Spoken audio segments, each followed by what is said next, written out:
शुरुआत अब केवल अनुकूलन की नहीं, पूर्ण स्वतंत्रता की कहानी है। वह जीवन जो कभी महासागरों में जन्मा, जो उभयचर रूप में जल और भूमि के बीच संतुलन बना रहा था, अब एक निर्णायक मोड़ पर खड़ा था।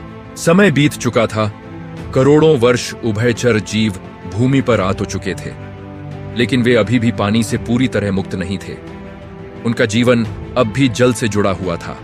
उन्हें अपने अंडे पानी में देने पड़ते थे, उनकी त्वचा नमी पर निर्भर थी, और यही उनकी सीमा थी। लेकिन प्रकृति सीमाओं को स्थायी नहीं रहने देती। यही वह क्षण था जब एक नया परिवर्तन शुरू हुआ। लगभग 30 करोड़ वर्ष पहले कुछ जीवों ने अपने जीवन के तरीके को पूरी तरह बदलना शुरू किया। उन्होंने पानी पर अपनी निर्भरता को कम करना शुरू किया। सबसे बड़ा परिवर्तन हुआ प्रजनन में। इन जीवों ने ऐसे अंडे विकसित किए जिनके चारों ओर एक सुरक्षात्मक आवरण था।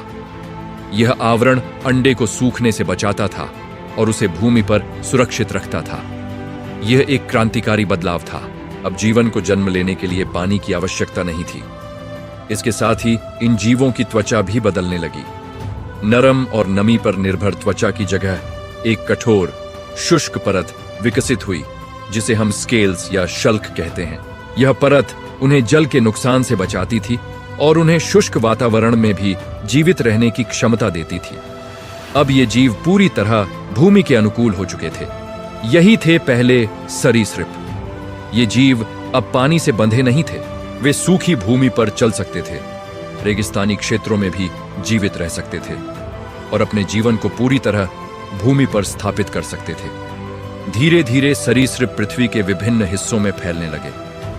घने जंगलों में, खुले मैदानों में और शुष्क क्षेत्रों में उनकी उपस्थिति दिखाई देने लगी। उनके शरीर विविध रूप लेने लगे। कुछ छोटे और तेज थे, कुछ बड़े और शक्तिशाली, कुछ शिकारी बने और कुछ शिकार। अब पहली बार भूमि पर एक स्थिर और स्वतंत्र जीवन प्रणाली विकसित हो रही थी। यदि हम इस परिवर्तन को समझें तो यह केवल एक नई प्रजाति का जन्म नहीं है, यह स्वतंत्रता की शुरुआत है। सरीसृपों का यह विकास आगे चलकर विशाल जीवों को जन्म देगा, ऐसे जीव जो इस पृथ्वी पर राज्य करेंगे। लेकिन अभी यह सरीसृपों का युग है, एक ऐसा युग जहां जीवन ने पहली बार पूर्ण स्वतंत्रता का अनुभव किया। सरीसृप उस यात्रा का परिणाम है जिसने पूरी पृथ्वी को अपना घर बना लिया था। और अगले अध्याय में हम देखेंगे कैसे स्तनधारी जीवों का उदय होता है।